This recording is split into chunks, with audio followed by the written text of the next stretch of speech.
Hello everyone, આ વિડીયોમાં આપણે લૂપમાં અવેલેબલ કંટ્રોલ સ્ટેટમેન્ટ વિશે જોઈશું, જેમાંનું સૌથી પહેલું છે બ્રેક સ્ટેટમેન્ટ. બ્રેક સ્ટેટમેન્ટ શું કરશે તો કે બ્રેક સ્ટેટમેન્ટ જ્યારે પણ લૂપ દરમિયાન એક્ઝિક્યુટ થશે ત્યારે લૂપને એ જ ઇન્સ્ટન્સ પર એ ટર્મિનેટ કરી દેશે, એટલે કે પૂરી કરી નાખશે. Okay, it is use to exit any loop premature, એટલે કે લૂપ પૂરી થાય ત્યાં સુધી રાહ નહીં જોવે અને બ્રેક સ્ટેટમેન્ટ આવે એટલે તરત ત્યાં લૂપ પૂરી થઈ જશે.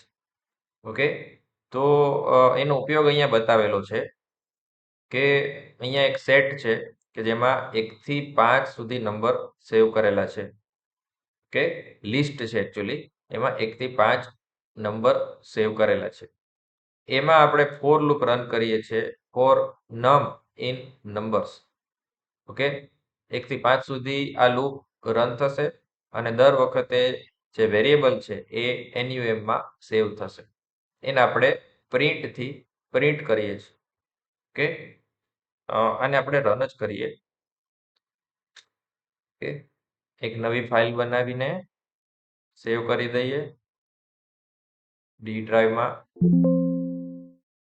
ઓકે, સેમ કોડ આપણે બનાવીએ અહીંયા નંબર્સ 1, 2, 3, 4, 5. 5 નંબર આપણે આ લિસ્ટમાં લીધા ફોર NUM ઇન નંબર્સ. એક આપણે સિમ્પલ સ્ટેટમેન્ટ લખીએ છીએ પ્રિન્ટ NUM, તો બધી વેલ્યુ પ્રિન્ટ કરશે. આ જે કોડ લખેલો છે, ઓકે, પ્રિન્ટ નંબર્સ ની બદલે પ્રિન્ટ NUM આવશે. ઓકે,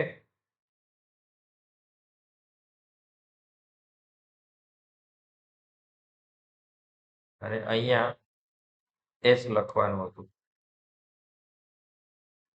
તો 5 નંબર આ રીતે સ્ક્રીન પર મને પ્રિન્ટ થઈને બતાવે છે.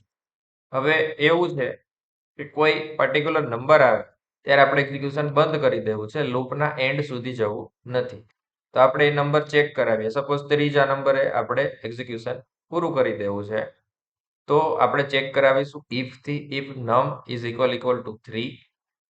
હવે ત્યારે આપણે બ્રેક લખીશું.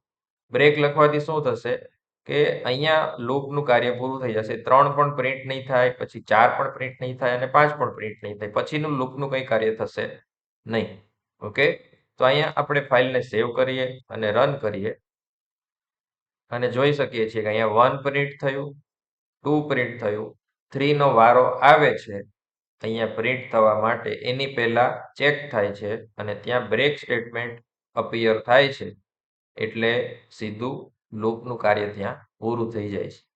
ઓકે, 1 અને 2 એ બે ઇન્સ્ટન્સ વખતે આ કન્ડિશન સાચી નહોતી, એટલે 1 અને 2 પ્રિન્ટ થઈ જાય છે અને આ બ્રેક સ્ટેટમેન્ટ એક્ઝિક્યુટ નથી થતું. જ્યારે 3 આવે છે ત્યારે બ્રેક સ્ટેટમેન્ટ એક્ઝિક્યુટ થાય છે અને ત્યારે લૂપ પૂરી થઈ જાય છે. પછી 4 અને 5 ઇન્સ્ટન્સ સુધી લૂપ પહોંચતી જ નથી.